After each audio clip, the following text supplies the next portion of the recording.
শুভেন্দু অধিকারীর পিএ এই যে ভদ্রলোক চন্দ্রনাথ রথ মেদিনীপুরেরই স্থায়ী বাসিন্দা ছিলেন। মধ্যমগ্রামে উনি থাকছিলেন। এই ভোটের সম্পূর্ণ কাজ বাজ শুভেন্দু বাবুর অনেক কাজ, শুভেন্দু বাবুর প্রচারের অনেক কাজ, বিজেপির দলীয় কাজ সবকিছুই চন্দ্রনাথ রথ দেখতেন। এবং দেখা যাচ্ছে যে বিজেপি পার্টির বিভিন্ন যারা দলীয় নেতা এবং যারা কর্মকর্তা এবং যারা কর্মী তাদের বেশ পছন্দের মানুষ ছিলেন চন্দ্রনাথ রথ। উনি হয়তো পার্টিকুলারলি কোনো জায়গায় এমএলএ প্রার্থী নয়, উনি হয়তো পার্টিকুলার কোনো জায়গায় বিজেপির তরফ থেকে কাউন্সিলরের প্রার্থী ছিলেন না বা জয়ী, উনি ডাইরেক্টলি কিন্তু কোনো পদে অধিষ্ঠিত ছিলেন না বিজেপির।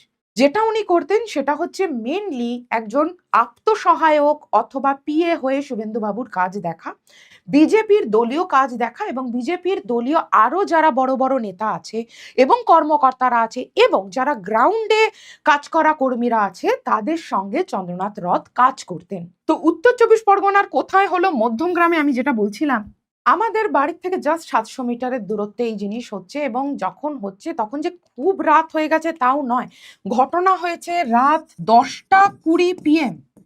খুব বেশি রাত কিন্তু এটা কলকাতা শহরে নয়, যেখানে দিনের আলোর মতন লাইট জ্বলছে। যশোর রোডের এত কাছে এই ঘটনা ঘটেছে। দুটো প্রশ্ন থেকে যায়, কেন হলো, কি জন্য হলো, ভোটের পরেই এটা কেন হতে হলো, আর সেকেন্ড শুভেন্দু বাবুর পিএর সঙ্গেই এটা জিনিসটা হলো কেন। এবার আমরা সাধারণ মানুষ, আমাদেরও তাকিয়ে বসে থাকতে হবে যে পুলিশ তদন্ত করে কি তথ্য দিই।